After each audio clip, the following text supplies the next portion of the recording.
풍성한 결실의 계절 가을에 여러분의 믿음과 인격에도 풍성한 열매를 맺기를 간절히 바랍니다. 우리는 지금 지식, 정보, 과학, 기술로 대변되는 정보사회에 살고 있습니다. 정보사회에 여러 가지 특징이 있지만 그 중에 또 다른 특징적인 표현은 영성사회라고 말합니다.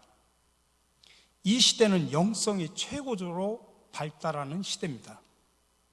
우리가 이 시대를 깊이 들여다보면 온통 영으로 가득한 시대입니다. 과학이 발달하는 시대에 왜 영성 시대가 되었겠습니까?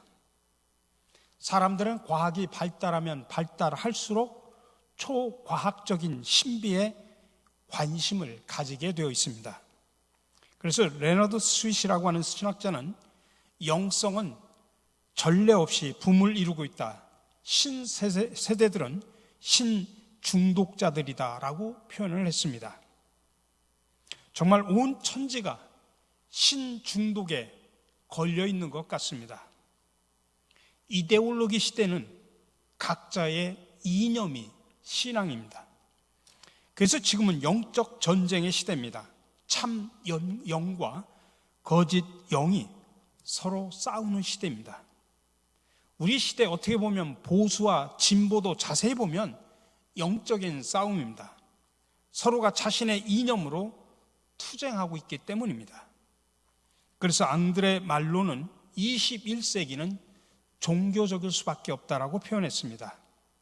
영적인 관심이 극대화되는 시대에 지금 우리가 살아가고 있는 것입니다. 누구나 생명을 얻는 영성이든 아니면 생명을 파괴하는 생명 파괴적 영성이든 우리가 하나씩은 가지고 있습니다. 오늘날에 보면 교회에 출석하는 사람들의 숫자는 급격하게 줄어가고 있지만 반면에 영성에 관심을 가진 사람들의 숫자는 비율로 볼 때 점점 늘어나고 있습니다. 그러나 우리는 영성이라는 말을 할 때는 항상 신비한 것, 미신적인 것으로만 이해를 합니다. 특별히 우리 한국 사람들은 원래 종교심이 많아서 마을에 큰 나무나 큰 바위나 바다를 보면 빌고 싶어집니다. 그래서 한국인은 세계에서 가장 역동적인 기도를 하는 민족이라고도 말하기도 합니다. 쉴 새 없이 손을 부비며 기도하는 것이 우리의 기도입니다.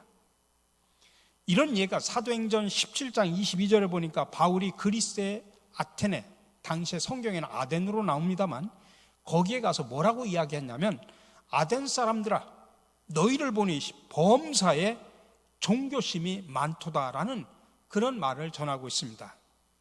아덴 사람, 아테네 사람, 다시 말하면 헬라 사람들은 범사에 종교심이 많은 백성이라는 이야기입니다.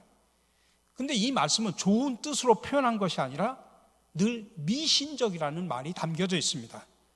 너무 미신적이어서 하나님을 잘 믿지 못함을 책망하는 말입니다. 우리도 그렇습니다. 우리도 샤머니즘이니 무속신앙이니 하는 것들이 다 우리의 문화나 삶과 밀접한 관계를 가지고 있습니다. 그래서 이사할 때도 보면 손 없는 날을 보고서 선택을 합니다. 아니 심지어는 우리 기독교인들조차도 아무 생각 없이 손 없는 날을 선택을 합니다. 여러분 손 없는 날이 무슨 날인 줄 아십니까? 날수에 따라서 동서남북 다니면서 사람들의 활동을 방해하고 사람들에게 해코지한다는 악신과 귀신을 말하는 겁니다. 그러므로 예로부터 손 없는 날이라고 하는 것은 악기가 귀신이 없는 날 그런 뜻으로 그래서 사람들은 그 날을 기일로 생각을 합니다.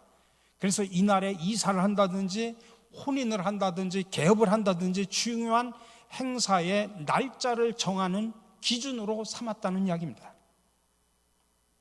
우리 국민들의 심성의 가장 밑바닥에는 누구나 이렇게 무속신앙이 자리 잡고 있습니다. 참으로 벗어나기 힘든 종교적인 심성입니다. 그러나 이것은 굉장히 영성적인 것 같지만 성경이 말하는 영성하고는 전혀 다릅니다. 영성이라고 하는 것은 우리의 삶의 방법과 우리의 생각을 승화시키고 거룩하게 만드는 것을 뜻합니다. 근데 샤머니즘이나 무속신앙이 얼마나 우리의 삶의 방법과 생각을 승화시켰습니까? 얼마나 우리를 거룩하게 만들었습니까? 이런 것으로는 되지 않습니다. 그래서 온전한 영적 깨어남이 있어야 합니다. 오직 하나님의 영으로 깨어나야만 새롭게 되고 거룩하게 된다는 사실을 믿으시기 바랍니다.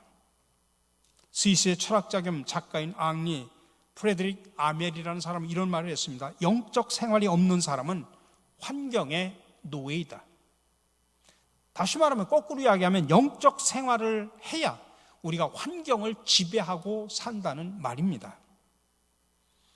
오늘 우리가 읽은 말씀은 너무나 잘 알려져 있는 에스겔의 환상 이야기입니다.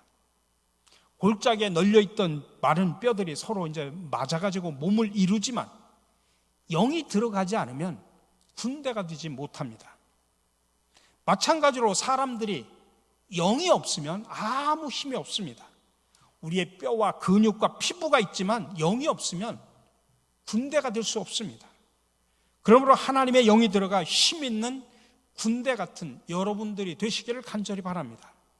하나님의 영성으로 깨어나는 우리 모두가 되기를 간절히 바랍니다. 그렇다면 우리가 어떻게 하면 우리의 영성이 깨어날 수 있을까요? 오늘 본문은 두 가지를 이야기합니다. 첫 번째로 무덤을 열고 나와야 한다는 이야기입니다. 오늘 13절에서 말합니다. 내 백성들아, 내가 너희 무덤을 열고 너희로 거기서 나오게 한즉 너희는 내가 여호와인 줄 알리라. 지금 에스겔 골짜기의 환상을 한번 여러분 보십시오. 마른 뼈들이 군대가 되는 하나님의 영적인 기적이 오늘 본문에 나타나고 있습니다. 근데 이 무덤에는 하얀 뼈가 있었습니다. 이제는 말라가지고 다시 살 수 없는, 그때 당시 포로 생활하는 이스라엘 백성들의 절망적인 상태를 상징하는 의미입니다. 근데 이제 다시 무덤이 열립니다. 그래서 절망이 희망으로, 죽음이 삶으로 변화가 됩니다. 이것이 바로 영적으로 깨어나는 것입니다. 무덤이라고 하는 것은 죽음이 있는 곳입니다. 냄새가 나는 곳이고 절망이 있는 곳입니다. 그래서 무덤이 열려야만 희망이 있습니다. 무덤이 열리면 희망이 열리는 것과 마찬가지입니다. 성경에 보면 예수님 당시에 무덤에 살던 귀신들의 이야기가 나옵니다. 근데 여러분, 귀신들이 왜 무덤에 살까요? 그것은 소망이 없음을 말하는 겁니다. 사람을 죽이는 걸 의미합니다. 더러움과 어둠을 상징합니다. 무덤에는 아무런 소망도 의미도 없습니다. 그래서 귀신들은 무덤에 살고 무덤을 즐기고 사람들을 무덤으로 만들어 놓습니다. 근데 그 무덤을 누가 열 수 있습니까?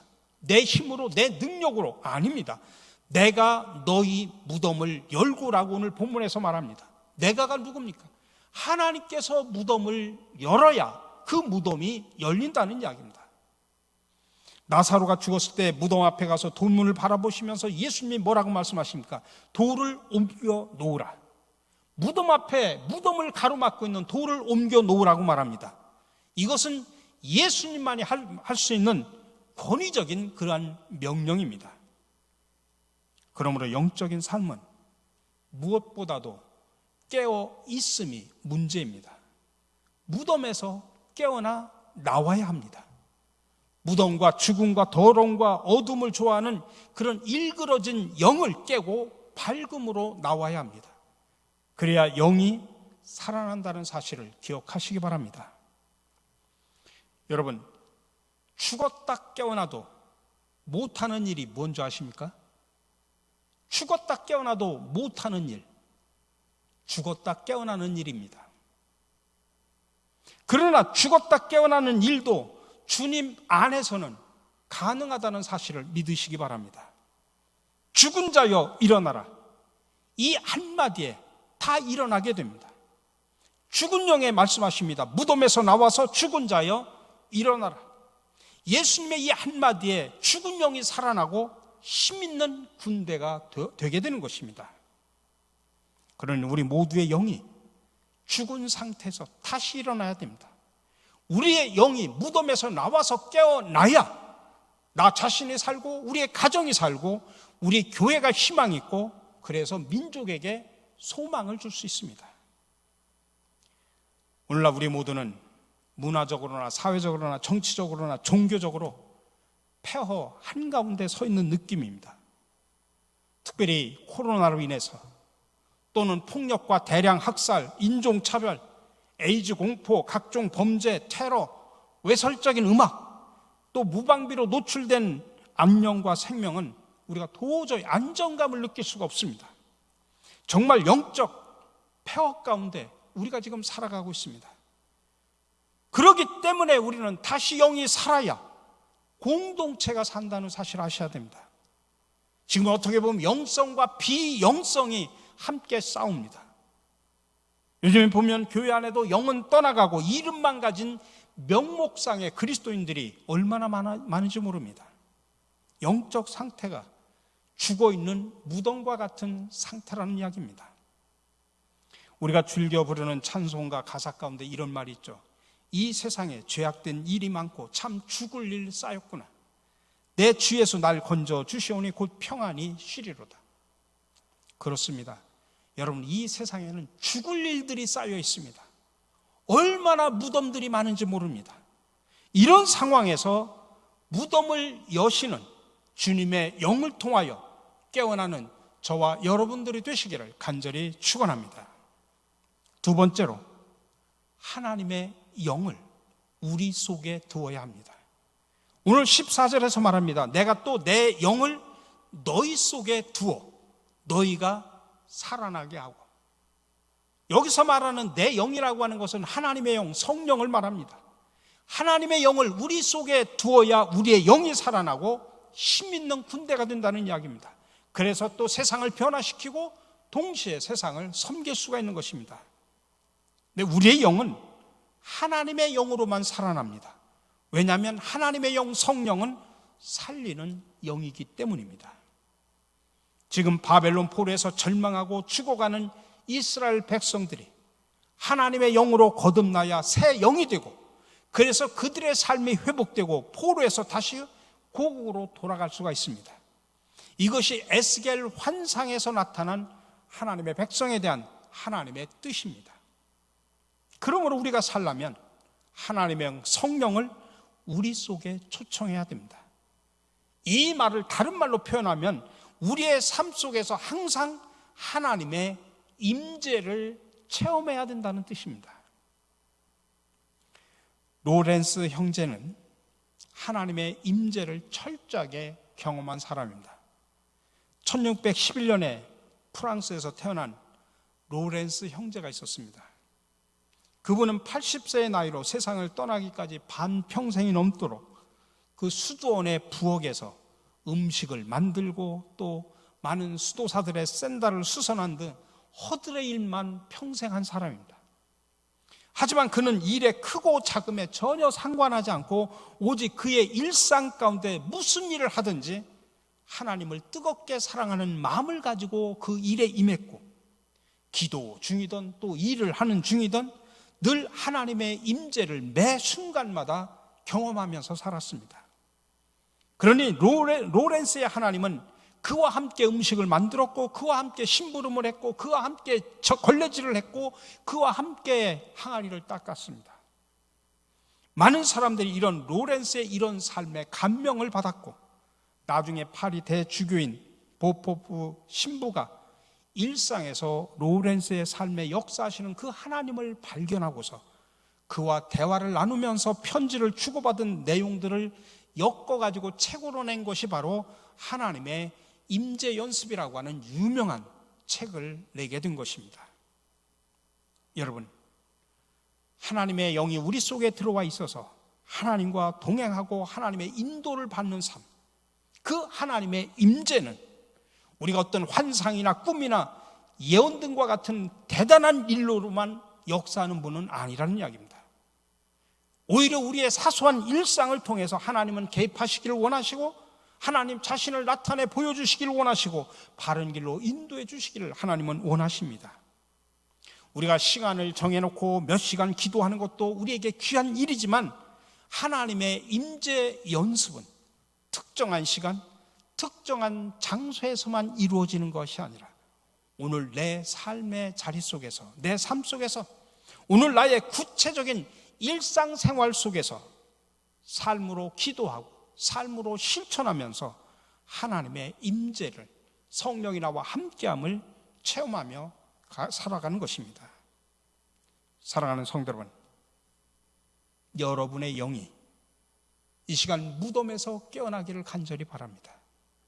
그래서 하나님의 영을 우리의 일상의 삶 속에 가득하게 초대하여 하나님의 임재 연습을 하면서 살아가시는 저와 여러분들이 되시기를 주님의 이름으로 간절히 축원합니다.